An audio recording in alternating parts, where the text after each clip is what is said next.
Всем привет! 1 ноября 2021 года. Ну вот в условиях Беларуси ни для кого не секрет, что для хранения винограда нужны довольно поздние сорта. Ну, в Беларуси поздние сорта не растут, поэтому мы пытаемся хранить хотя бы какие-то ранние. Не ультра ранние, но хотя бы ранние. Вот у меня кое-что осталось в ящичке. Это уже остатки роскоши, конечно. Это у меня в квартире в лоджии, где в принципе температура колеблется то плюс 20, то плюс 5. Ну вот, что на сегодня осталось. Как видно,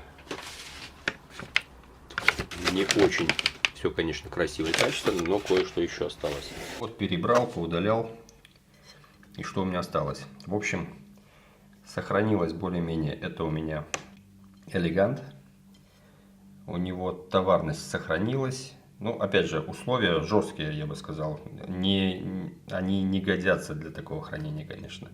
Это я просто уже поленился, потому что винограда было мало, оставалось мало. Поэтому, ну, вот так закинул и все. И причем вот сохранилось. Он немножечко размягчился, конечно.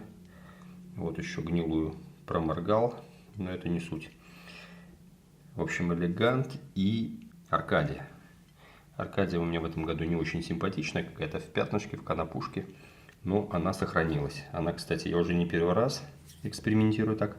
Аркадия более-менее хранится, хотя она не поздняя, а ранняя, но для условий Беларуси она довольно-таки, для нас, довольно-таки поздняя. И она реально хранится, и смотрите, ягоды живые, съедобные, очень вкусная, кстати. Она немножко даже вот заизюмливается, она еще слаще становится. И самое смешное, что мне нравится в Аркадии, ягоды даже, которые треснули у плодоножки, видите, они и то не сгнили, они лежат, хранятся. Где-то какие-то поврежденные, они погнили, я их поудалял, но вот в большей степени, смотрите, ягоды все живые, все здоровые. Вид, конечно, уже не тот, но по вкусу сахарок. Поэтому, в принципе, можете пробовать, хранить, экспериментировать, это не проблема. Потому что срезаны они были когда где-то в середине, ну, скажем так, 20-х числах сентября, по-моему, последние грозди были уже сняты. Вот, больше месяца пролежали в непонятных условиях, я считаю, это круто. Поэтому, если есть излишки, храните и побалуйте себя ягодой еще и в ноябре.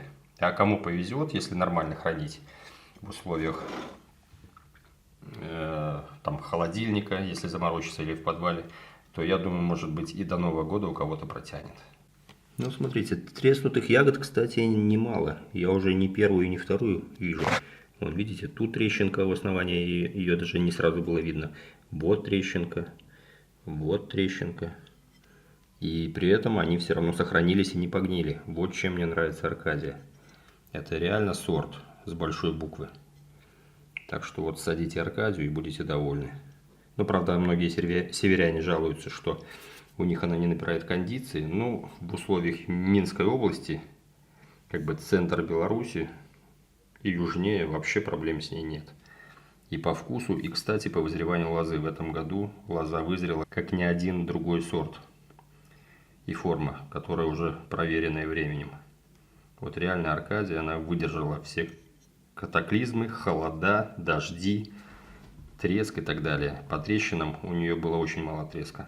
И вот даже те, которые я не заметил, они продолжают лежать, сохраняться и не теряют своих кондиций. Поэтому берите на вооружение. Аркашка хранится. И, кстати, Преображение я пробовал хранить. Оно тоже хранится, но все-таки Аркадия мне показалось получше хранится. Преображение она быстрее как-то размягчается. Но это я помню, как-то раньше хранил в условиях, там, ну, в холодильнике, скажем так. Вот Аркадия без холодильника, без ничего, просто в лоджии застекленной. Хранится вообще без проблем. Ну, элегант. Элегант, кстати, немножко более такой сморщенный получился. Вот у него ягодка немножко даже похуже, я бы сказал. Она, кстати, в этом году кислоту слабовато скинула. Сахар есть, но кислота плохо ушла из-за холодов. А Аркадия вообще без проблем. Поэтому все. Кому видео полезно, ставим лайк, подписываемся на канал. Всем пока.